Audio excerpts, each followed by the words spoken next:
Shalom Aleichem, que la paz sea con nosotros, con ustedes, con todos aquellos que buscan al Elohim de Israel.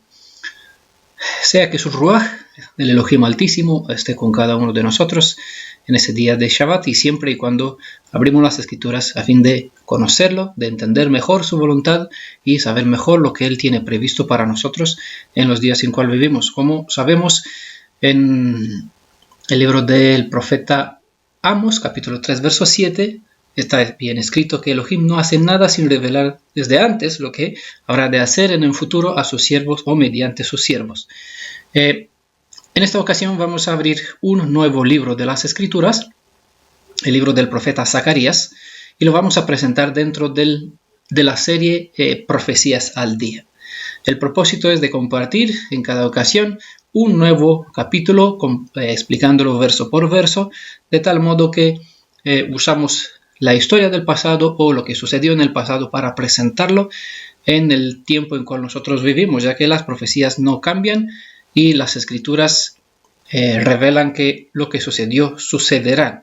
Hay ciertas partes de profecías que sirvieron en un tiempo antiguo y del mismo modo se puede aplicar o ciertas cosas a los días en cual nosotros vivimos. Por esto vamos a incluir este libro que vamos a comenzar en este día en la serie Profecías al Día. Hoy vamos a hablar sobre el libro del profeta Zacarías, capítulo 1, ¿no? El título de este tema es Ad Matai Adonai Zevaot. Es una pregunta. El nombre viene de una cita que vamos a leer a continuación y significa ¿hasta cuándo Adonai de los ejércitos? Es una pregunta que lo hizo un malach, un ángel al Elohim de Israel. Bueno, este libro del profeta Zacarías tienen varios segmentos de enseñanzas. Con el tiempo pues nos vamos con la ayuda del Elohim, del Eterno, mediante el Yeshua, vamos a tratar de explicar y a medida que Él nos va a revelar, pues explicar obviamente el significado de cada uno de los detalles que se mencionan en el libro. Zacarías, este personaje, fue un descendiente de la casa de Aarón, ¿vale? Fue un descendiente de una familia sacerdotal que había regresado de Babilonia a Jerusalén cuando se finalizó el exilio, según aparece en el libro de Nehemías capítulo 12, verso 4.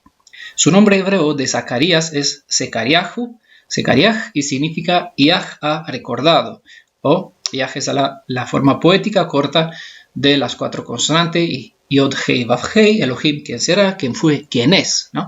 Que muy bien, según bien enseñó el rabino Maimónides, se puede pronunciar como Jehová, aunque ese nunca se usa como nombre, sino como apelativo para describir lo que expresan las cuatro consonantes Yod Hei Vav Hei, el acróstico Yod Hei Vav Hei, nunca como nombre, aunque lo vamos a mencionar, pero siempre espero que tengan en cuenta que no es un nombre, ¿vale?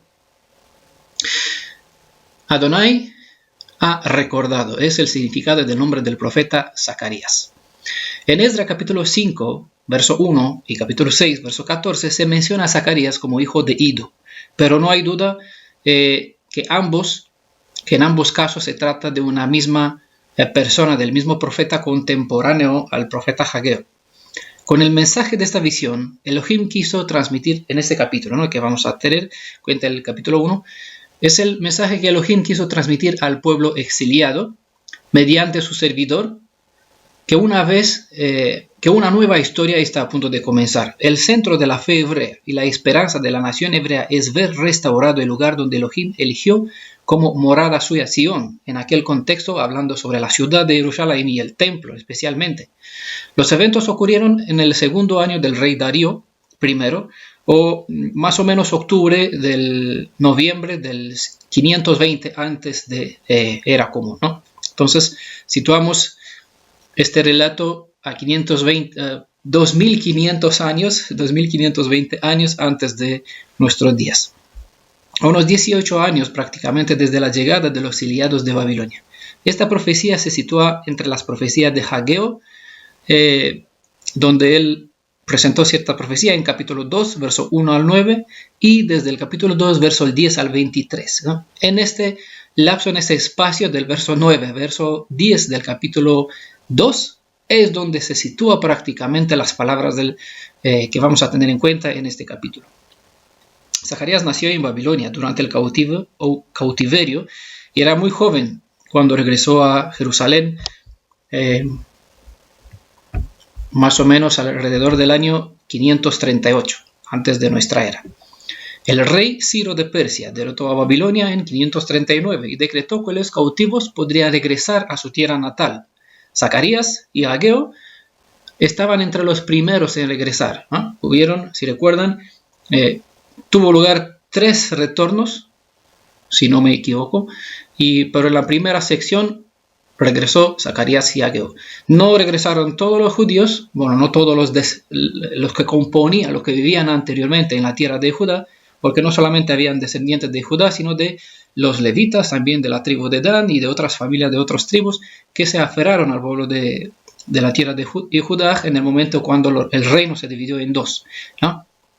Pero según relata la historia, solamente una parte pequeña de descendientes de la tierra de Judea regresaron a Judea. La mayoría quedaron en Babilonia prefiriendo enviar regalos a los que regresaron a fin de reconstruir el templo, pero por sus negocios, por sus intereses, por sus propiedades, quedaron en las tierras por donde estaban esparcidos hasta la fecha, quedaron allá. Zacarías, que era un profeta y sacerdote, comenzó su ministerio en la misma época que el profeta Ageo, ¿no? Este vivió más o menos en la misma temporada y su ministerio fue por el año 520-518 antes de nuestra era. Su primera profecía la dio 2 meses después de la primera profecía de Ageo. La primera profecía que vamos a tener en cuenta en este capítulo, en este día, del profeta Zacarías, tuvo lugar a 2 meses después de que Ageo compartió su primera profecía. Como vamos a ver en este capítulo 1, desde el verso 8 al verso 14, hay una sección aquí donde se mencionan algunos detalles que les quiero recalcar antes de comenzar nuestra explicación verso por verso, citar cada verso y dándole cierta explicación. Pues en el verso 8 aparece un hombre que está montando sobre un caballo rojo y que este hombre estaba entre los mirtos, ¿no? En el verso 11 también aparece que este que está entre los mirtos es el ángel de Adonai, ¿no? Y también en el verso 12 aparece como que este ángel de Adonai, quien estaba entre los mirtos, es quien puso la pregunta de dónde nos viene el título que hemos dado a esta presentación, ¿no? Entonces, si comparamos el verso 8 con el 11 y 12, hay personas que interpretan que aquí se refiere al Mashiach, según ellos entienden, pero en realidad no se menciona quién. La asociación, la comparación como que el ángel de Adonai es una referencia al Mashiach en este contexto no tiene respaldo, pero ellos lo acomodan a otras referencias de otros libros donde este término ángel de Adonai sí se atribuye o describe la presencia o la esencia misma de la persona que iba a ser Mashiach, más cuando iba a presentarse como Redentor, como Salvador. Pero según el contexto que nosotros vemos aquí, y dado que nosotros entendemos y explicamos bastante claramente que Adonai, el Elohim de Israel, quien es el Adonai Sebaot, en realidad es quien manda en este caso al ángel de Adonai, este ángel de Adonai no puede ser él mismo, ¿no? Y no puede ser un otro Mashiach, salvo que vamos a tener en cuenta o dar credibilidad al credo cristiano, donde tiene una trinidad, o dar crédito al concepto mesiánico, donde de los 3 quitaron 1 y se quedaron con 2, pero el concepto es que en el Tanaj está el padre de Yeshua y que el Mashiach está en Brit Hadashah. Por lo tanto, aquí ellos entienden que el ángel de Adonai es un símbolo para el Mashiach, donde su papá, pues en este caso Adonai Sebaot, le está dando órdenes, ¿vale? Pero según el contexto de lo que nosotros vemos a medida que vamos estudiando el Tanaj para conocer al Elohim de Israel, vemos que el Adonai Sebaot o el Elohim de Israel es Yod, He, Vav, He, quien aparece en estas 4 consonantes que nosotros las presentamos como bajo la palabra Adonai, ¿no? Elohim, ¿quién será? ¿Quién fue? ¿Quién es? El Elohim de nuestro Padre, quien es en realidad su Yeshua en su propia naturaleza, como Elohim, ¿no? Como soberano en toda plenitud de su ser, ¿vale?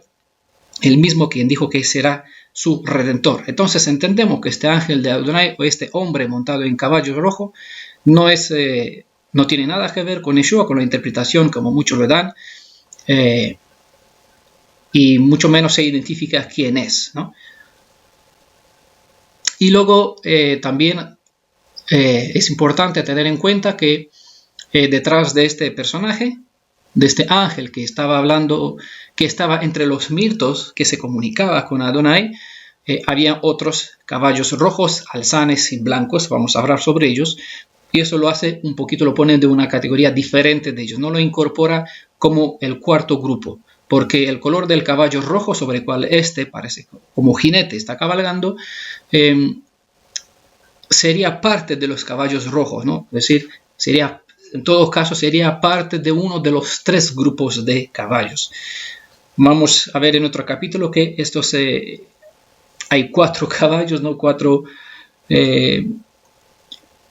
Vamos a dejar esto para el segundo capítulo, donde también aparecen 4 cuernos. Y el número 4 se repite. En esta ocasión solamente tenemos 3, un grupo, no se menciona cuántos hay, sino 3 grupos caballos en general. Pueden ser 7, 20, 300 caballos rojos, 300 alzanes, 229 blancos. Bueno, no hay un número indefinido, solamente se menciona el concepto que son servidores bajo su mando, bajo el mando del Elohim de los ejércitos. Y también lo que es importante para separar este jinete, hombre montado sobre el caballo rojo, que es el ángel de Adonai, y el ángel que estaba hablando con el profeta, ¿no? Es importante tener en cuenta que hay 2 grupos de personas, de seres mencionados en este capítulo, más el profeta, ¿no? Y el cuarto, quien es Elohim mismo, ¿no? Entonces se habla de 4 personajes. El ángel de Adonai, que está montado sobre el caballo rojo, quien se comunica con el Elohim de los ejércitos, es el ángel que estaba hablando con el profeta, que aparece también mencionado en verso 9, en verso 13, en verso 14, y a lo largo de todo este capítulo se repite, y luego también aparece el Adonai Zebaot, el Elohim de Israel. Entonces, hay 2 seres angelicales, el personaje humano y Elohim, 4 personas, ¿vale? Se tiene que tener en cuenta en estos detalles. Bueno, el verso 1 comienza, dice: en el 8º mes del año 2 del rey Darío fue dirigida la palabra de Adonai al profeta Zacarías, hijo de Berequías, hijo de Ido, en estos términos, ¿no? Pues ya hemos visto bastante quién es este hijo, según hijo de Ido, según aparece en el libro de Nehemías, capítulo 4, ¿no? Que fue después del regreso de Babilonia, y que este hijo de Ido también aparece en Esdras 5, verso 1, capítulo 6, verso 14, ¿no? Un personaje pues contemporáneo a Ageo. Se habla de la misma persona. Zacarías capítulo 1, verso 2 dice: Adonai se ha irritado mucho contra vuestros padres. Pues en el verso 2, que en hebreo solamente tiene 5 palabras, tienen un efecto muy poderoso. Otra edición dice: enojado con enojo estaba Jehová contra vuestros antepasados, ¿vale? O bien se desgarró con enojo, o sea, vehementemente, con un desagrado no común, mostrado en la destrucción de la ciudad de Jerusalén y en el cautiverio del pueblo en la tierra de Judá. El énfasis de la palabra enojo es inequívoco respecto a los pecados de cual se hizo culpable el pueblo. Bueno, toda aquella persona que conoce la historia del pueblo de Israel y todos los mensajes antes de la destrucción del templo de Salomón, pues puede tener en cuenta que esta palabra está totalmente justificada. El enojo de Elohim está justificado. Él mismo indicó que si el pueblo no se no haría arrepentimiento. Lo que sucedió en Shiloh, cuando fue destruido la morada del santuario, cuando la arca de la alianza fue llevada en la tierra filistea, lo mismo sucederá, ¿no? En aquel momento, pues el sacerdocio, el sumo sacerdote y sus hijos también murieron, se quedó el servicio sin la arca de la alianza, el templo pues abandonado, vacío. Es con lo que sucedió con Shiloh tendría que suceder con el templo de Salomón si el pueblo no se hubiese arrepentido de los hechos. La historia prueba que no aprendieron los que vivían en los días del templo de piedra de Jerusalén, no aprendieron de lo que sucedió en los días del profeta Samuel y repitieron historia. Como Shiloh fue destruido, también el templo de Jerusalén fue destruido. La propia historia nos muestra que de la historia no se aprende nada y en este caso, si nosotros no aprendemos de esta historia, vamos a repetir la consecuencia. Pues el templo de Zorobabel fue, después del regreso de Babilonia, reconstruyeron después de los 70 años, regresaron a la tierra de Judea, reedificaron el templo y no después de muchos años, el templo también quedó en desgracia porque el imperio del rey Antíoco Epifanes entró, destruyó otra vez, llevó los oros de por allá, la menorá, sacrificó cerdos sobre el altar y también trajo inmundicia, poniendo sus deidades dentro del templo. El templo quedó no apto para el servicio al Elohim de Israel.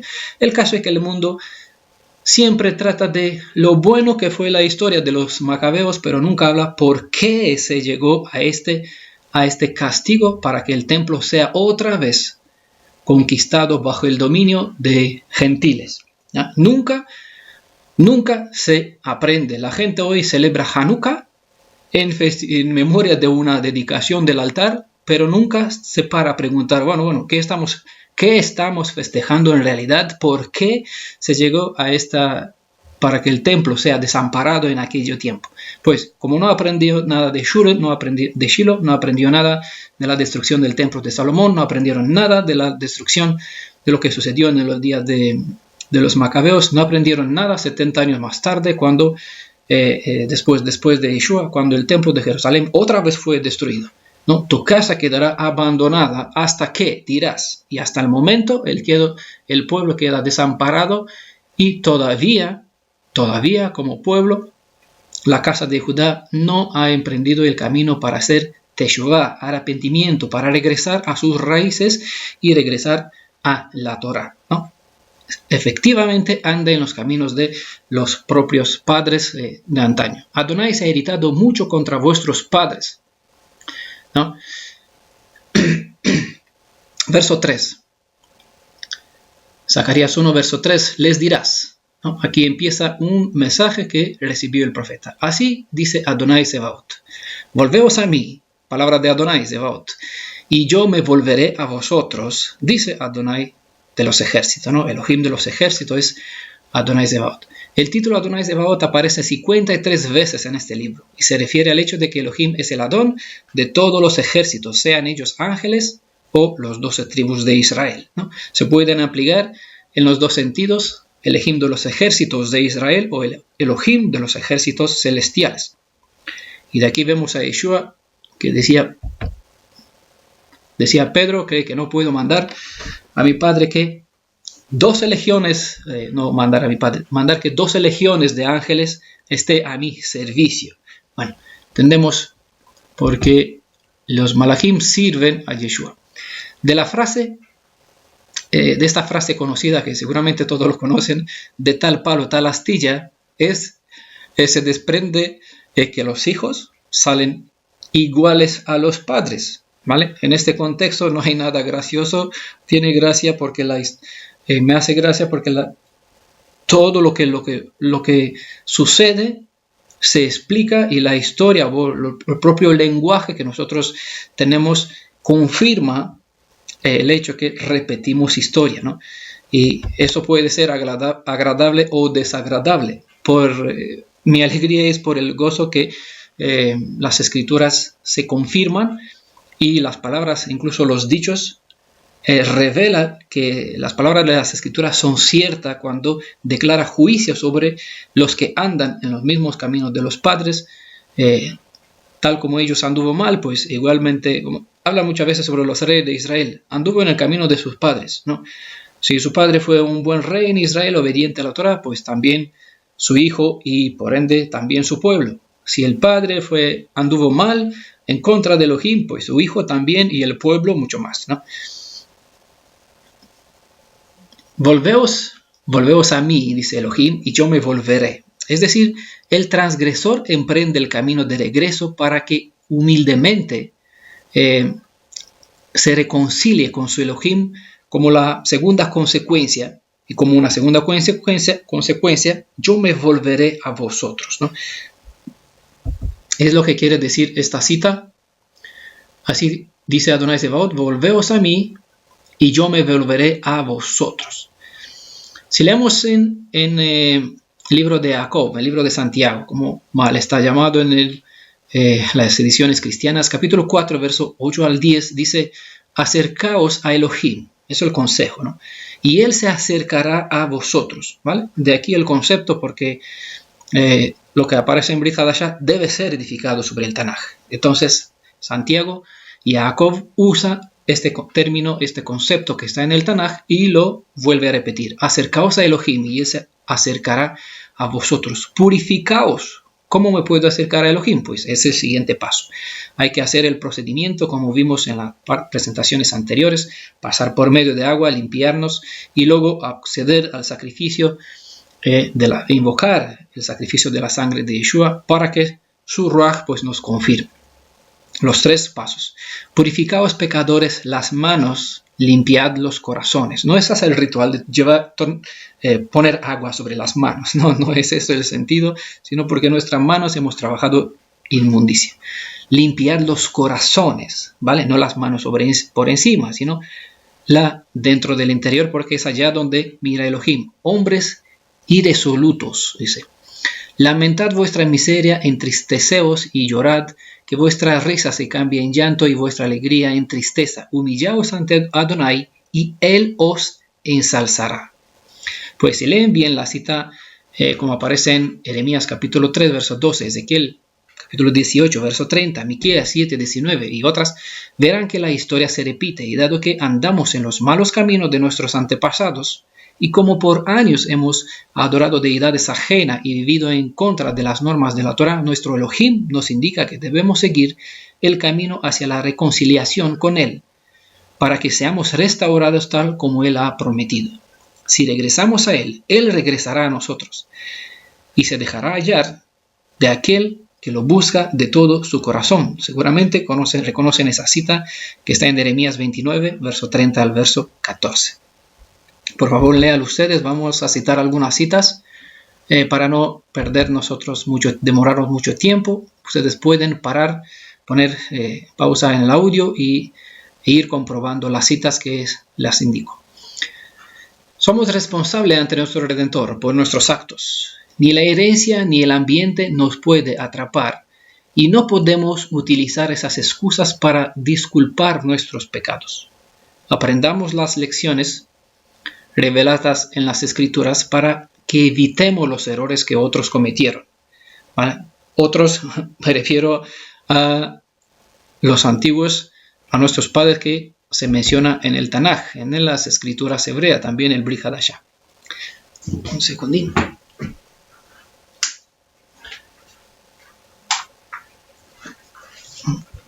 Aquí en España está a punto de bajar el sol y casi me quedo sin luz dentro de la casa.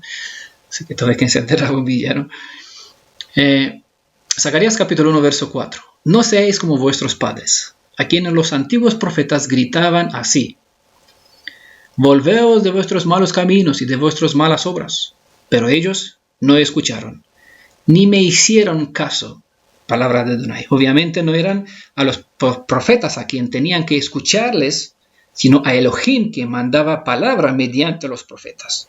¿Vale? La historia no ha cambiado. Elohim está mandando palabra de consejos para que el pueblo se arrepienta, de exhortación para que el pueblo regrese a sus raíces, a sus sendas, de los malos caminos, que dejen de invocar nombres ajenos, que tratar de purificar sus lenguas, de pronunciar nombres de deidades, de invocarlos, no de pronunciarlos, de invocarlos o considerar que es lo mismo el Elohim de las demás naciones con el Elohim de Israel según los nombres que ellos los acomoda como ejemplo, ¿no? Pues los judíos, de entonces tal como en el pasado, hoy se jactan de sus padres o de sus sabios, ¿no? Los judíos de hoy dicen, nuestros sabios, los rabinos. Pero Elohim viviente revela que los antiguos padres judíos fueron refractarios y que ejemplo antiguo y una costumbre vieja no justifican la desobediencia. Si leerán en 2 Crónicas, capítulo 36, verso 15 al 16, verán cuál fue la actitud de los antiguos moradores de Judea, y si comparará la actitud de aquel entonces con la actitud de los de hoy, verán que la realidad es la misma. La jactancia hace que uno no acepte ningún mensaje de parte de otros, ya que los que hoy, como los de antaño, se creen tan seguros de sí mismo y no aceptan que Elohim puede aconsejarles o exhortarles mediante otros, que no son ellos mismos, ¿no? Recuerda, en el Tanaj decía, ¿de dónde salió el espíritu de Elohim de mí para hablar por medio de ti? Dijo al profeta Jeremías. Incluso le dio una bofetada. Muchos rabinos y muchos que se creen hoy en las sendas hebreas actúan de esta misma forma, exaltándose a sí mismo como que Elohim habla por medio de mí, pero claro, lo que Elohim habla supuestamente por medio de ellos, no hace exaltar la Torah, no cambia el alma, sino que simplemente comparte un concepto y un mensaje que es un evangelio ajeno según el concepto del amor y paz de una deidad que muchos sirvieron dentro del cristianismo. Zacarías capítulo 1, verso 5. ¿Vuestros padres dónde están? ¿Y los profetas van a vivir por siempre? Lo que enseña mediante la pregunta, ¿vuestros padres dónde están?, es que aquellos perecieron porque no hicieron caso a la advertencia, y si no aprendemos de los sucesos del pasado, repetiremos las consecuencias e igualmente moriremos con el sueño que vamos a entrar en la tierra de los redimidos. Como ellos soñaban, no nos puede alcanzar ningún mal, decía. No, Elohim está entre nosotros, templo de Adonai, templo de Adonai, templo de Adonai. Él está aquí. Y murieron bajo las piedras del mismo templo. Por contraste, a los padres que ya no están, las palabras de Elohim permanecen como se menciona en el verso 6 que vamos a ver ahorita, porque ellas duran para siempre, tal como se cita en el Pedro Kefa, el discípulo de Yeshua, lo citó en 1 Pedro capítulo 1, verso 25, ¿no? Las palabras de Elohim duran para siempre.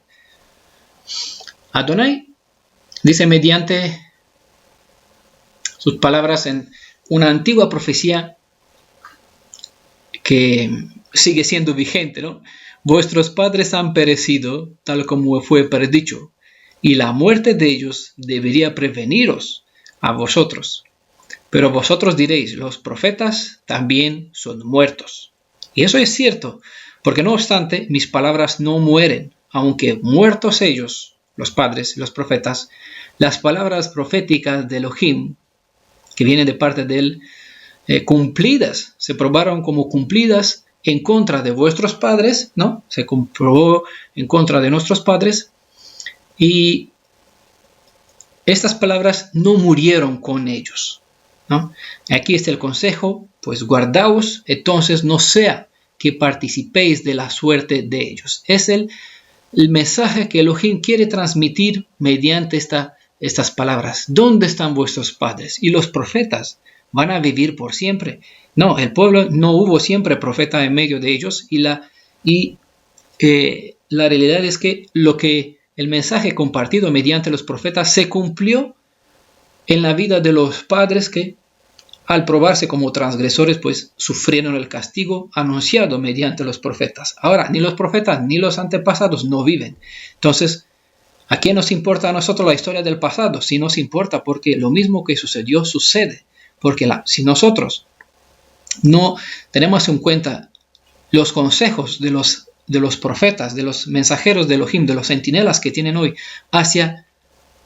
como no tuvieron nuestros padres en estima las palabras de ellos, si nosotros vamos a repetir historia, no vamos a tener en cuenta las advertencias, los consejos que Elohim manda mediante sus servidores hoy en día, aunque muera el servidor, aunque morirán los padres, aunque el castigo vendrá sobre nosotros, las palabras de Elohim quedarán vigentes y se probarán como ciertas. El mensaje quedará pendiente, bendecirá al que os escucha y condenará o destruirá al que pues no aprovechan los consejos. Zacarías capítulo 1, verso 6. Sin embargo, mis palabras y preceptos que yo había prescrito a mis siervos los profetas no alcanzaron a vuestros padres. Por eso se volvieron ellos y dijeron, como Adonai Sebaot había decidido tratarnos según nuestros caminos y nuestras obras, así nos ha tratado, ¿no? Elohim confirma, mira, se cumplió, ellos mismos lo reconocen. Como bien dijo Daniel, después de una visión que tuvo, confesó a nosotros, nos corresponde que la vergüenza, ¿no? Aunque Daniel no era culpable, pero la vergüenza de estar donde estaban era consecuencia de los actos de sus padres, ¿no? Y él siendo parte del mismo pueblo, pues se incorporó como nosotros. Pues nosotros nos corresponde estar entre las naciones, y que las naciones y los vecinos y todos se burlen de nosotros, nos ataquen, nos hablen mal, nos traten con desprecio, se levanten contra nosotros, nos corresponde a causa de la desgracia que hemos traído sobre nosotros al transgredir la Torah. Ahora, gracias a la misericordia del mismo Elohim, es que nosotros tenemos esperanza, como vamos a ver en este mismo capítulo. Pero lo que vivimos corresponde a los hechos. Claramente, Elohim está en contra de todo pecado, como de todo lo que transgrede la Torah. Sus advertencias alcanzaron su cumplimiento, ya que el pueblo no acató los consejos. La verdad puede leerse en el libro de Lamentaciones, capítulo 2, verso 17, donde se puede apreciar que Elohim destruyó sin piedad a todos aquellos que no prestaron atención a las palabras de los profetas. Y si bien mirarán lo que se presentó sobre los malos caminos de los de antaño en Jeremías capítulo 4, verso 18, capítulo 17, verso 10, capítulo 32, verso 2, muchos versos en el libro de Jeremías, hay bastantes que describe la actitud de los de antiguos, pueden medir si lo que sobrevendrá en breve sobre la tierra judía del actual estado sionista, donde se considera a muchos que viven el judaísmo, no será justamente una acción, será una acción justificada y purificadora de parte de Elohim, de la justicia, en contra del pecador que actúa en contra de él como de su Torah, ¿no? Por eso estamos presentando este capítulo recordando el pasado, para tener en cuenta que si no aprendemos del pasado, pues repetiremos la historia. Y si nosotros no aprendemos, pues si nosotros no llegamos a tener conocimiento, ¿cómo vamos a compartir para los demás? ¿Cómo se enterarán los demás? Por lo tanto, es bueno hacer oído inteligente, recibir el mensaje y compartirlo. Aprovechar, hacer el camino de regreso para reconciliarnos con él, con Elohim de nuestro Padre, y también compartir este mensaje, ¿no? Como vamos a ver, para que los demás se enteren y también procedan a actuar conforme a la Torah y no en contra. Zacarías 1, verso 7 dice: el día 24 del 11º mes, que es el mes de Shevat, el año segundo de Darío, fue dirigida la palabra de Adonai al profeta Zacarías, hijo de Berequías, hijo de Ido. En estos términos, en esos términos que vamos a ver a partir del verso 8, ¿no? Voy a explicar algunas cositas aquí. Shevat es el 11º mes del año rabínico judío. Shevat, no confunden con palabra Shabbat. El término es de origen caldeo, es decir, babilónico, no es un nombre hebreo, y significa brote. Este nombre viene porque en este mes es cuando los árboles comienzan a brotar. Verso 8 inician aquí la profecía con los términos mencionados, he tenido una visión esta noche, dice verso 8. Era un hombre que montaba un caballo rojo. Estaba de pie entre los mirtos y hay en la hondoneda. Detrás de él, caballos rojos, alzanes y blancos. Bueno, hay muchos detalles, voy a detenerme sobre cada uno para tratar de rescatar algunas informaciones. La hondonada es un lugar bajo o lecho de un río. Así, una alusión a Babilonia acerca del río Éufrates, Tigres. Un símbolo que ilustraba el escenario, el lugar donde se encontraba el pueblo hebreo en cautividad. Cuando de aquí aparece el Salmo 132, si no me equivoco, donde ellos cantan, hemos puesto nuestras arpas en los árboles, hizo el juramento, que se seque mi mano derecha, si me olvidaré de ti, Jerusalén, ¿no? Y la lengua en la boca, ¿no? Si no, recordaré la memoria de Jerusalén. Y es aquí donde los enemigos decían, cántanos de los cantares de Sión. De este salmo sucedió el canto de la formación Boniem, ¿no? Al lado del río del Éufrates. Es una canción famosa de esta formación famosa, de este grupo de cantantes, sobre este salmo de la Biblia. By the River in Babylon, ¿no? Que algunos conocen la canción. Este término de la hondonada era un énfasis sobre que humillaba al altivo, echando en el polvo de la tierra, que el altivo, según está escrito en la Biblia, en Proverbio 29-23, que el altivo está echado en el polvo de la tierra y que desde allá él también, Elohim, levanta al humilde, según aparece en Salmo 113, 7, 8, ¿no?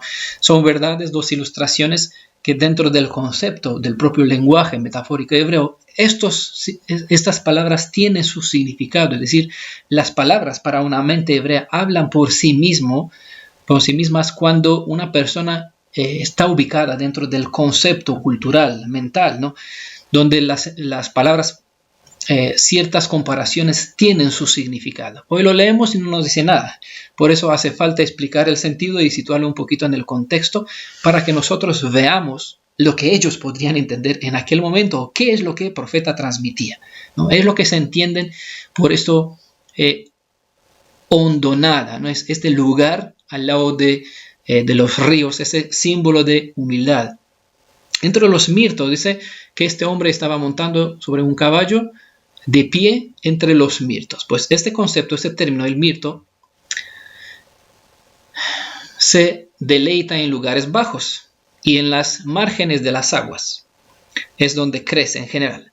Es un símbolo para el pueblo hebreo que ya no era un árbol imponente como un cedro del Líbano, como en otras comparaciones o en otras ilustraciones. Era comparado la dignidad, el potencial que Elohim viviente entregó, o el valor que dio a su propio pueblo, comparado con un cedro del Líbano muy famoso, robusto, un símbolo de fortaleza. Sino que en este caso fue elegido como un arbusto humilde, pero fragante, como mirto. El símbolo del arbusto del mirto era para el estado deprimido, estando exiliados y cautivos en una tierra ajena, lo que daba desaliento a los judíos de aquella época, y lo mismo para multitud de la descendencia de Jacob que vive entre las naciones gentiles hoy en día. Esa visión está destinada para animarlos, para transmitir las mejores esperanzas a aquellos exiliados, como para animar a nosotros, quien como ellos estamos en la misma condición debido a una misma causa, ¿vale? Ellos estaban en Babilonia a causa de los pecados de sus padres y nosotros estamos exiliados entre las naciones a causa de los pecados de nuestros antepasados, ¿no? Estamos en la misma situación, el mismo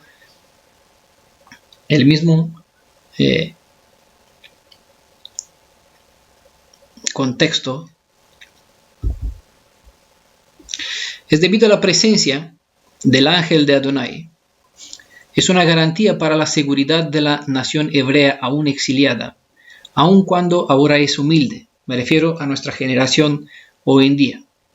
El hecho que este Malaj estaba de pie es señal que Elohim se ha despertado a tomar venganza en contra de los que se apoderaron del pueblo que invoca su nombre a fin de librar a sus redimidos del resto de Israel para hacerlos retornar a la tierra donde él mismo edificará el templo, como vamos a verlo más adelante, ¿no? En otros capítulos. Por eso es importante observar los detalles. Un jinete es un símbolo que denota velocidad en ejecutar la voluntad de Elohim. El hecho de que cabalgaba es una prueba que él tiene servidores ángeles encargados de observar los asuntos que suceden en la tierra, prueba que él no está ausente de lo que ocurre en el mundo, sino que él está al tanto de todo siempre.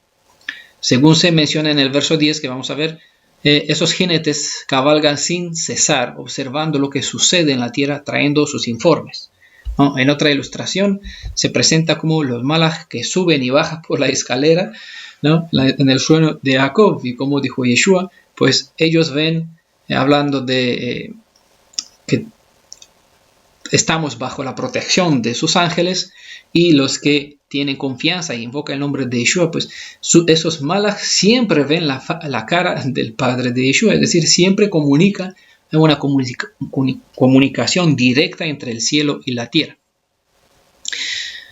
Este concepto de caballo bermejo, según otras ediciones, es por un color que representa el derramamiento de sangre, e igualmente es una descripción de un ardiente celo, ¿no? El fuego, el color intenso del fuego, la pasión para el Yeshua, Eish HaMashiach. Hay una canción famosa en los cantos judíos, el fuego del Mashiach, según Yeshua mismo decía, el fuego, ¿no? Por la santidad del Elohim, por su templo, me consume de por dentro. Eso es, el rojo es un símbolo para la fe que incendia el alma, ¿no? Y también de juicio. La venganza también es un símbolo para la venganza que él habrá de infringir sobre los enemigos de Israel también. Y esto sería bueno que ustedes lean dos fuentes que ilustran el hecho según se relata en Isaías en capítulo 63, verso 1 y 2, y Apocalipsis 6, verso 4. ¿No? Aquí se presenta un poquito sobre él que sale con la ropa manchada de sangre, está el color rojo. Detrás de él se menciona, como hemos dicho al principio, revela que una superioridad en rango, como es por ejemplo el Malaj Gabriel, mencionado a veces como uno de los jefes del ejército celestial, pero en este contexto no se nombra, no sabemos quién es, no se identifica, pero se presenta que es un ángel que tiene un cierto rango delante de los demás que están detrás de él. Ahora, los colores alzanes y blancos, se menciona 3 grupos de caballos, rojos, alzanes, blancos. Bueno, el color rojo ya lo he mencionado un poquito. Los alzanes o los overos son manchados, ¿no? Una especie que resulta al entretejar caballos blancos con bermejo, bayo, este color bayo. Expresa un estado de cosas mezcladas. También puede ser una fuente, estoy mencionando el color. Sabemos que dentro del concepto de la fe hebrea, los números, la imagen pictográfica de una letra hebrea, el valor numérico de una letra hebrea, los colores, todo tiene el valor numérico también, los números tienen un significado, ¿no? Por eso tratamos de decir un poquito lo que pueden representar. Y voy a hacer una analogía con el mensaje a la congregación de la Odisea que aparece en Apocalipsis 3, donde el estado de los creyentes no es ni frío, es decir, indiferente a las cosas de Elohim, ni calientes, es decir, lleno del fuego para la santidad del Elohim, de la justicia, como a favor de su obra. El estado de tempranillo o veros alzanes manchados, ¿no? Este estado de tempranillo caliente es un estado de complacencia donde uno se siente conforme con lo que sabe y no quiere saber más, ya que presume que tiene de todo y no le falta nada, según el mensaje de Apocalipsis, ¿no? Y no quiere saber más. Es el estado más desagradable ante Elohim, un estado donde uno no puede salvarse y no deja. Al mismo tiempo, la persona que se encuentra en este estado de mezclado no deja a los fríos salir de la ignorancia, mientras que a los que están llenos del Ruach de Elohim los trata de refrenar para que no avance más en conocimiento y en obra que estos mismos que son así comparados como manchados o templadillos. Es como resulta representarse el judaísmo mesiánico en contraste con el hebreo israelita, que está al lado extremo de donde se sitúa el cristiano, ¿no? Para presentar así los tres en tres comparaciones. Aquí ven los tres tipos de caballos: blanco, bermejo, rojo y caliente, templado y frío, ¿no? Si quiere comparar los caballos con los tres estados de la Odisea. Los caballos blancos es el símbolo de la pureza de la fe. El color expresa una actitud que persigue y anda en la verdad. Evidencia que Elohim Haemet, el Elohim de la verdad, escudriña la tierra apoyándose en su brazo derecho, el brazo de la justicia, para mirar quién anduviera en justicia. Es lo que nos transmite este caballo que está enviando Elohim para observar lo que sucede en el mundo. Estudiamos que solo el justo salvará su vida en esta generación, a diferencia de otros tiempos, pasados donde el pueblo en general se podría salvar. Así que el mensaje del caballo blanco es un símbolo donde los ojos de Elohim, como aparece en el profeta Ezequiel, en otras visiones, otra visión donde él está mirando en todas partes, ¿no? Hay ojos y ojos, había una especie de carruaje que tenían ojos en todas partes. Entonces entendemos que en esta ilustración por los tres caballos enviados para viajar sobre el mundo, traer un informe, es la forma como se describe que él tiene sus ojos puestos en todos los aspectos, y cada color pues nos indica un cierto aspecto de lo que él está mirando, ¿no?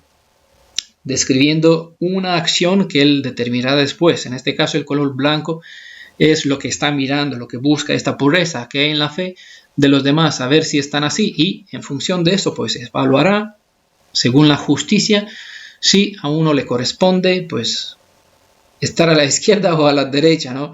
Recibir una bendición o recibir un castigo, cada uno según los hechos. Zacarías capítulo 1 verso 9. Yo dije: ¿quién son esos, Señor mío? Y el ángel que hablaba conmigo me dijo: yo te enseñaré quién son estos. Adoni es lo que se tradujo aquí con Señor mío, título genérico de respeto utilizado para dirigirse al ángel que no ha sido nombrado en este caso. Este ángel siempre aparece como guía del profeta, y lo vamos a ver en otros pasajes según avancemos en los capítulos.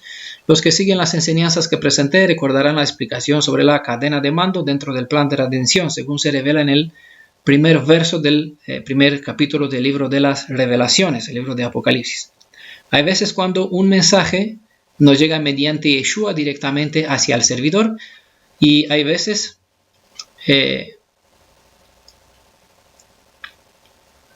cuando el Malach pues no aparece en el caso, en este contexto, sí, sino que Yeshua habla directamente al profeta o al mensajero que transmite, al servidor que transmite el mensaje hacia las comunidades. En este preciso caso vemos que el cielo pues manda un mensaje mediante el Malach, ¿no? Este Malach que será la guía que servirá, el ángel que servirá al profeta Zacarías en todas sus visiones como intermediario. En hebreo, estas palabras conmigo o en mí denota comunicación interna, íntima, ¿no? Y pueden entender este concepto cuando leen ustedes en Números capítulo 12 verso 8. Allá se explica mejor el sentido el ángel que hablaba conmigo, ¿no? Quien dijo: yo te enseñaré, ¿no? Es decir, no te hablaré en parábolas, ¿no? Te hablaré de una forma que puedas entender. Zacarías 1 verso 10. Y el hombre que estaba entre los mirtos intervino y dijo, ¿no? El Malach que estaba allá con el caballo, sobre un caballo rojo, el jinete. Estos son los que ha enviado Adonai a recorrer la tierra. No se implica, no se dice, no forman parte del grupo, sino dice de los que están detrás de él, que hay un grupo de tres grupos de caballos rojos, entremezclados y blancos, son los que Elohim envió para recorrer la tierra. Recordamos que también Satanás recorre de un lado a otro la tierra, lo que expresa una actividad incansable, como mencionaba antes. Satanás, en su afán de prejudiciar el pueblo de Elohim, está recorriendo la tierra, ¿no? Tal como se pueden leer en Job, capítulo 1, verso 7. Igualmente, pues, nuestro Elohim envía a sus ángeles que recorrerán con incesante actividad por todas partes para contrarrestar los designios de Hasatán y defender a su pueblo, como pueden leer ustedes en Salmo 34, verso 7, 91, verso 19, Hebreos 1, 14, y también en el libro del profeta Daniel está presentado. Tenemos otro audio en nuestro canal de YouTube sobre quién es este Malach, el defensor del pueblo de Israel, que es un símbolo para el Mashiach, el Redentor, que es parte del derecho de la redención, defender a su pueblo, ¿no? Exactamente en ese sentido, pues, él trata de refrenar a los ángeles, los cuatro vientos, como vamos a ver, hasta que se va a sellar la frente de los que sirven al Elohim de Israel. Una vez que se acaban este sellamiento, como aparece en Ezequiel, creo que capítulo 9, hay un malach que está marcando, sellando a los que sufren y gimen por las transgresiones que suceden en Jerusalén hoy en día, y después de él, que éste completa su trabajo, vendrán otros 6, a fin de matar sin piedad, izquierda, derecha, ancianos, viejos, niños, jóvenes, sin piedad. Tremendo. Zacarías capítulo 1, verso 11, seguimos. Entonces ellos, es decir, los que cabalgan sobre los tres grupos de caballos mencionados, ellos se dirigieron al malach que estaba entre los mirtos y dijeron, ¿no? Por eso entendemos que tiene un título de mando, tiene cierta autoridad, ¿no? En ese sentido, entre ellos es como un jefe de los ángeles. Por eso lo mencioné a Gabriel, aunque no está él especificado aquí, sino que le di como ejemplo de que tiene un cierto autoridad como comandante de los ejércitos, ¿no? Entonces ellos, los demás ángeles que estaban detrás de él, se dirigieron a este ángel de Adonai que estaba entre los mirtos y dijeron: hemos recorrido la tierra y hemos visto que toda la tierra vive en paz. Pues no es que una paz literal, nunca hubo paz, siempre había guerra entre las naciones, pero no ese es el concepto que el mundo interpreta, asocia con esto paz y seguridad, ¿no? Nunca va a ser paz en el mundo hasta que no se pondrá fin a esta historia de 6.000 años. Los caballos han estado patrullando la tierra, y la tierra se encontró hallándose en descanso. Eso significa que las naciones que han oprimido el pueblo hebreo parecen no haber sufrido consecuencia por lo que ellos han hecho. En ese sentido, ellos viven en esta paz, en esta tranquilidad respecto al pueblo de Israel, ¿no? Respeto al pueblo de Israel. No es que habrá paz entre las naciones, sino que como la sangre del justo Abel está clamando, así el estado de las naciones hace que una justicia clame por venganza, por justicia, porque ellos han hecho lo que han hecho y viven en paz en ese sentido, es decir, no han recibido su merecido por lo que han hecho, ¿no? Eso es lo que está mirando la justicia, los caballos, el rojo, es decir, no se le dio venganza a los vengadores de sangre, no se probó, no se confirmó la justicia, no está dando recompensa a los que fueron las herramientas del castigo del pueblo de Israel. Toda la tierra está reposada y quieta, es lo que transmite, ¿no? Un tiempo cuando semejante dirán paz y seguridad, pero es en aquel tiempo cuando vimos y siempre escuchamos esta lema entre las dirigentes del gobierno unido, eso para hablar así en paralelo, mientras los territorios prometidos a Abraham en su semilla bendita Isaac, están bajo el dominio de naciones enemigas al pueblo hebreo. Las demás naciones del mundo están en tranquilidad en ese sentido, porque cada nación tiene su tierra, vive contenta en su país, pero sobre la tierra de Jacob siempre hay disputa y guerra, pero los demás, que fueron los que destruyeron la heredad del Elohim de Israel, viven en paz, tranquilos. Es el tiempo para revertir los derechos. Es el momento cuando debe iniciar el año de la liberación de Adonai, el momento del Jovel, tanto tiempo anhelado por generaciones y esperado por nosotros, el día de Yom HaGeulah, el día de la redención, cuando el Redentor se levantará para redimirnos, liberándonos y castigando a nuestros enemigos. Una vez, o de paso restituyéndonos las posesiones que nos corresponden. No es raro que los enemigos del Mashiach están en reposo en el pecado, viven tranquilos en sus faltas, mientras nosotros estamos soportando correcciones, acosados muchas veces por los demás, estamos inquietos, muchos tienen temores a causa de la ira, muchos gimen bajo la opresión y la persecución en muchos otros países.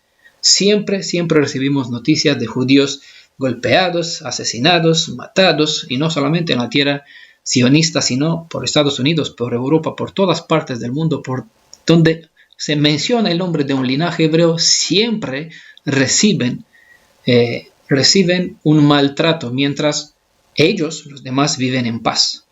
Por eso se reclama la venganza, se reclama la justicia. Tomó la palabra el ángel de Adonai y dijo: «Oh Adonai Sebaot, ¿hasta cuándo seguirás sin apiadarte de Jerusalén y de las ciudades de Judá, contra las cuales estás airado desde hace 70 años?» ¿Vale? De aquí el nombre del título que pusimos a esta presentación, Ad Matai Adonai Sebaot. ¿Hasta cuándo, Elohim de los ejércitos? Es de este mensaje, de esta pregunta que viene de parte de este ángel, este dirigente que está de los ángeles, que este jefe que está entre los mirtos, ¿no? Es decir, está con el pueblo allá donde ellos se encuentran en su humildad y observa el estado de ellos y ve una falta de justicia y acude a Elohim por reclamar lo que Elohim prometió, ¿no? Pues en este preciso caso, en este contexto, los 70 años corresponde a la duración del exilio en Babilonia, según se menciona en Jeremías 25, verso 1 y capítulo 29, verso 70. ¿Hasta cuándo seguirás sin apiadarte de Jerusalén? Porque durante tanto tiempo el pueblo fue exiliado y la ciudad pues fue desamparada, quedó en ruina. Aunque regresaron, pues todavía los enemigos seguían activos y no podrían reconstruir. Lo que invoca el Malach era una promesa del restablecimiento para aquellos exiliados, según se prometió en Jeremías 29, verso 10 al 11, ¿no? Que al final de los 70 años regresarán, restaurarán la tierra. Y aquí estaban regresando, pero todavía la tierra no se podía restaurar a causa de los enemigos, ¿no? Entonces vino este mensaje y como hoy mismo pues vivimos, algunos regresaron en la tierra, pero la tierra no está restaurada, ¿no? Exactamente vivimos el mismo contexto, solamente otro tiempo. No sé si se dan cuenta del paralelo entre las situaciones. Claramente no es por el número 70, sino por el hecho de que un tiempo que también limitó al pueblo de Israel regresar a su tierra es a lo que nosotros nos referimos en este contexto. La profecía sobre la restauración completa del pueblo hebreo incluye a todos los 12 tribus, tal como antaño era una misma nación, un mismo reinado. Israel aún está exiliado y el Malach aún invoca profecías como las presentadas, ¿no? Entonces, lo que sucedió con el pueblo judío que regresó entonces en su tierra, lo mismo sucede hoy, que regresaron a una tierra, pero la ciudad está desamparada. Las ciudades de Israel están desamparadas aún todavía, porque ellos no solamente ocupan una sección limitada a la tierra de Judea, pero no es un cumplimiento total de las profecías de la restauración de Israel, porque eso incorpora mucho más, ¿no? Vamos a ver, mucho más que el territorio que ocupa Judea actualmente. Así que estamos todavía viviendo las mismas circunstancias y la mayoría de Israel todavía sigue fuera. Dice en Osea, libro de Osea, capítulo 11, verso 8 en adelante: ¿cómo voy a dejarte, Efraín? ¿Cómo entregarte, Israel? ¿No? Entendemos que el mensaje del ángel no se limita al pueblo de Judá que regresó en Judea, sino a todo Israel. ¿Cómo voy a dejarte como Adma, es decir, una destruida ruina por completo, y hacerte semejante a Seboim, igual una ciudad destruida? Mi corazón está en mí trastornado y a la vez se estremece mis entrañas. Son palabras de Elohim, no habla una persona sobre sí mismo, sino describe cómo se siente él mismo. No daré curso al andar de mi cólera, no volveré a destruir Efraín, porque soy Elohim, no hombre, ¿no? En medio de ti soy el santo y no vendré con ira. Dice el verso 10 y el 11 también: en pos de Adonai marcharán, él rugirá como un león, lo que sucede hoy mismo, y cuando ruja el león, los hijos vendrán azorados de occidente, ¿no? Por eso la sexta plaga, ¿no? Secará el río Eufrates como el mar Rojo, para que pueda cruzar, para que puedan regresar los príncipes a sus tierras. Verso 11 dice: azorados vendrán de Egipto como un pájaro. Obviamente en este Oseas no estaba en Egipto, sino es el símbolo como símbolo de la esclavitud en cual estamos nosotros por muchos países, como un pájaro, como paloma desde el país de Asiria, y yo les asentaré en sus casas. Oráculo de Adonai, palabra de Adonai. Entonces es una profecía aún vigente para toda la descendencia de los 12 tribus de Israel, incluyéndonos a nosotros también. Y otra, para tener un segundo testigo, dice Isaías 57, verso 15 al 19, voy a leer rapidito: que así dice el excelso y sublime, el que mora por siempre y cuyo nombre es santo, Kadosh, ¿no? Su nombre, uno de los nombres de Elohim, el Hakadosh, del Elohim de Israel. En lo excelso y sagrado yo moro, y estoy también con el humilde, humillado y abatido de espíritu, para avivar el espíritu de los abatidos, para avivar el ánimo de los humillados. Vimos en los proverbios donde leíamos antes que él levanta del polvo al humilde, y en los salmos también. Verso 16, Isaías 57, pues no disputaré por siempre, ni estaré eternamente enojado, pues entonces el espíritu ante mí desmayará, y las almas que yo he creado, ¿no? Por eso él no mantendrá siempre un enojo, porque si no, no tendríamos esperanza. Por culpa de su codicia me enojé, ¿no? Es la razón del castigo que sufrimos, y le herí al pueblo de Israel, a nosotros, ocultándome en mi enojo. Esa es una cita fantástica, porque se explica por qué por mucho tiempo el pueblo estuvo sin Elohim durante 2800 años. Y mucho tiempo vivimos sin el Elohim de Israel, ocultándome en mi enojo.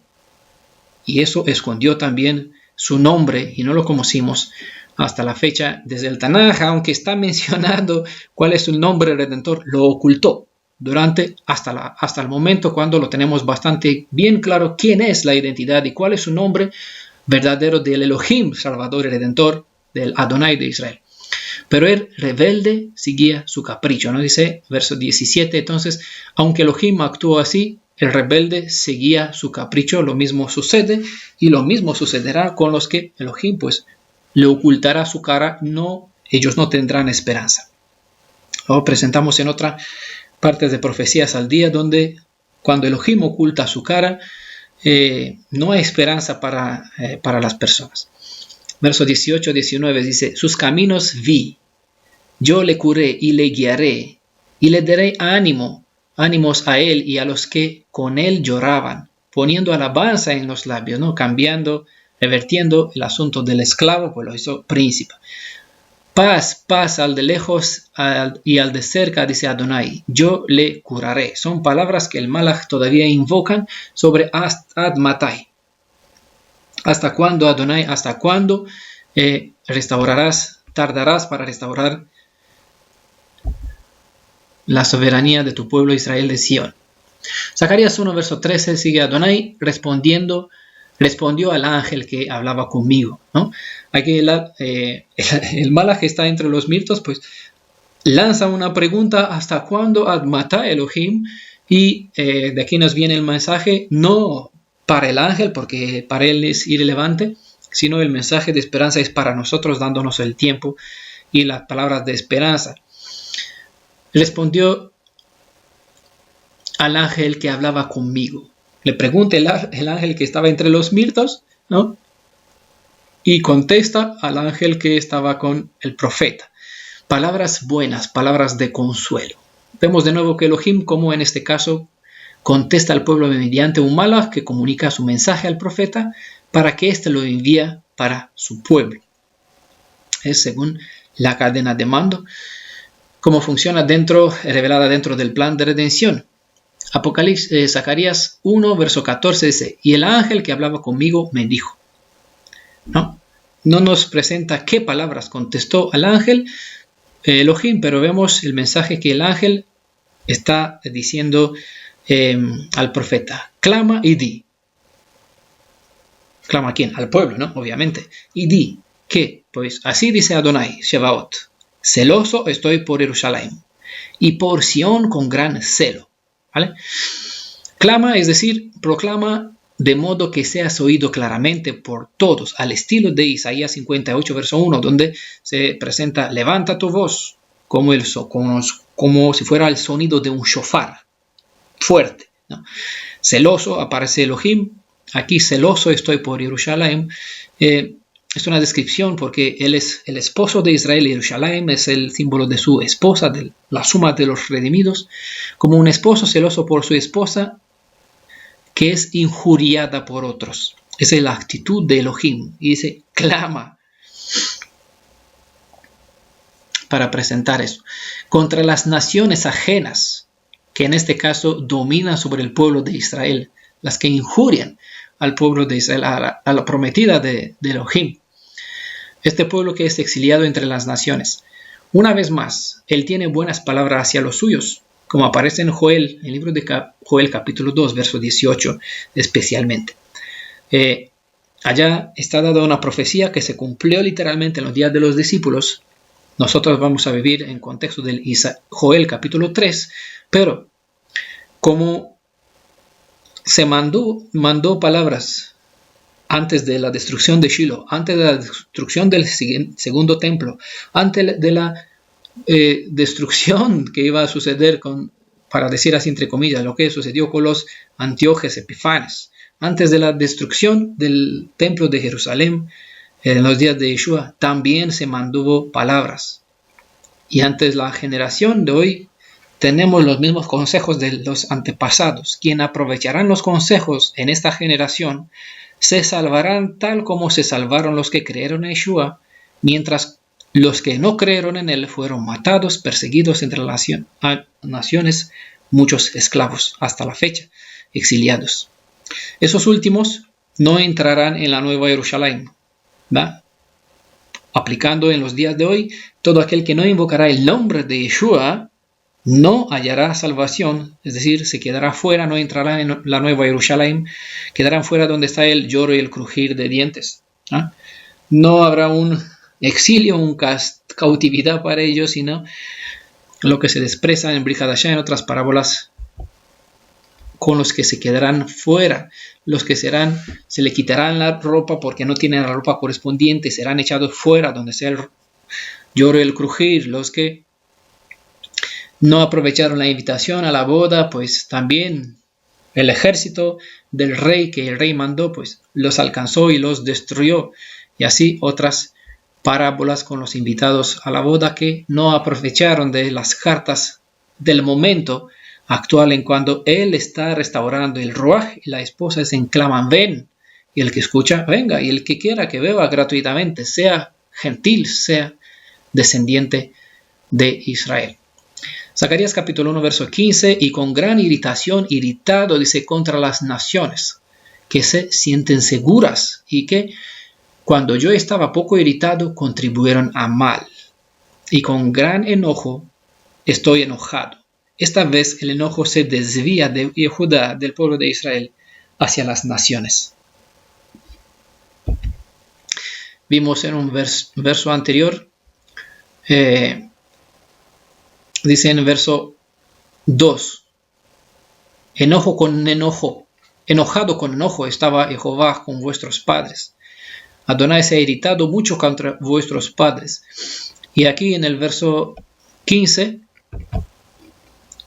vemos que se especifica. Pero en el verso 15, ¿dónde? Que estaba irritado, poco irritado contra el pueblo de Israel. Sí, estaba enojado, pero no tanto para destruirlos.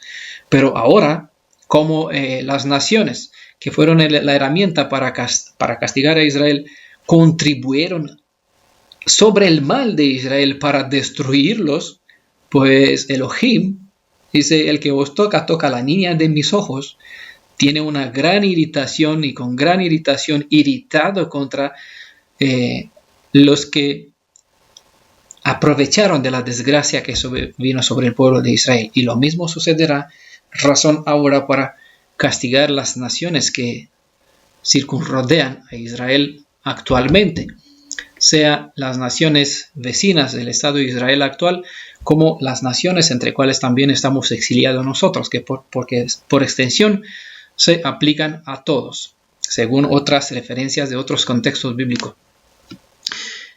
Estas naciones despreocupadas que se sienten seguras son los enemigos de Judá, particularmente Asiria, como aparece en Isaías capítulo 10, verso 5 en el pasado, y Babilonia, según se cita en Isaías 47, verso 6, Jeremías 25, 9. Ellos fueron, esas dos naciones, especialmente fueron instrumentos de la ira de Adonai y causaron graves padecimientos al pueblo de Israel. Tuve celo por Jerusalén y gran celo por Sión, y con gran enojo estoy irado contra las naciones que están reposadas o despreocupadas, como se presenta en la versión cristiana Dios habla hoy. La descripción se sienten seguras puede significar tanto escape del que se sienten que se han librado del castigo, como una arrogancia autocomplacida, como resulta pueden leer también en Segunda de Reyes, capítulo 19, verso 28, donde aparece el término insolencia, se sienten seguras, insolentes.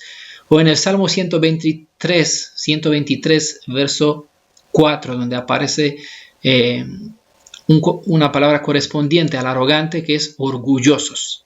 O se sienten seguros, orgullosos de ellos. El desagrado de Adonai para con su pueblo es tempranillo y para la corrección de ellos, pero con los opresores paganos es final y fatal, como pueden leer en Jeremías capítulo 30, verso 11 y en otros capítulos Profecías al Día, donde vemos que será una destrucción completa. Las naciones que contribuyeron para el mal, dice en esta cita, no pensaron que Elohim solo se enojaba con su pueblo en el pasado, cuando los destruyeron el templo de Jerusalén, o después que otra vez destruyeron el templo de Jerusalén. Todos los imperios y todas las naciones que se apoderaron de Israel, de la descendencia de Israel, sean reyes de España también aquí entre las naciones, o las mencionadas en la Biblia, todos actuaron mal. Elohim estaba enojado con su pueblo debido a los pecados de cual estos se habían hecho culpables, y su corrección no era para destruirlos. Pero cuando Elohim usa a estas naciones como medio para la corrección del pueblo hebreo, ellos se esforzaron a afligir al pueblo hebreo más de lo que él deseó. Los gentiles buscaron la completa extinción del pueblo hebreo para gratificar su propia ambición y venganza, pues ustedes pueden leer bien buenos ejemplos en el libro de Isaías capítulo 47, verso 6, Ezequiel 25, verso 3, y verso 6 también. En el libro de Obadías, capítulo 1, versos 10 al 17, ¿no? Se ve también esta actitud de estas naciones, de esos enemigos de Israel, donde quisieron destruir el pueblo. Y el último verso en Zacarías 1:16. Por eso dice Adonai: a Jerusalén me vuelvo con piedad. Allá será reedificada mi casa. Probablemente de aquí hay quien interpreta que habrá un otro tercer templo, aunque en este contexto es una cita referente a la reconstrucción después de del regreso de Babilonia. Y esta cita sigue vigente, pues no indicando a un templo físico, sino a un templo verdadero que él reedificará. Vamos a verlo más adelante. Dice: en ella será reedificada mi casa, en Jerusalén, oráculo de Adonai Sebaot, y el cordel será tendido sobre Jerusalén. Me vuelvo, ¿no? Vamos a verlo algunas palabras. A causa de la inmundicia del pueblo del Elohim viviente, el Elohim viviente tuvo que apartarse de medio del pueblo hebreo, conforme se indica en el libro de Oseas, capítulo 5, verso 15. Así que por mucho tiempo este pueblo estuvo sin su Elohim, exiliado, apartado de sus derechos, para que aprendan humildad, anhelar los manjares que habían en tiempos pasados en el pueblo hebreo, mientras el Jireh, Elohim que provee, les regalaba todo lo necesario, todo lo que deseaba a sus almas. Ahora, como siervos que alimentan los cerdos en diferentes granjas del dueño que domina sobre nosotros, sobre ellos, bueno, hablando de otros, ¿no? Pero en ellos nos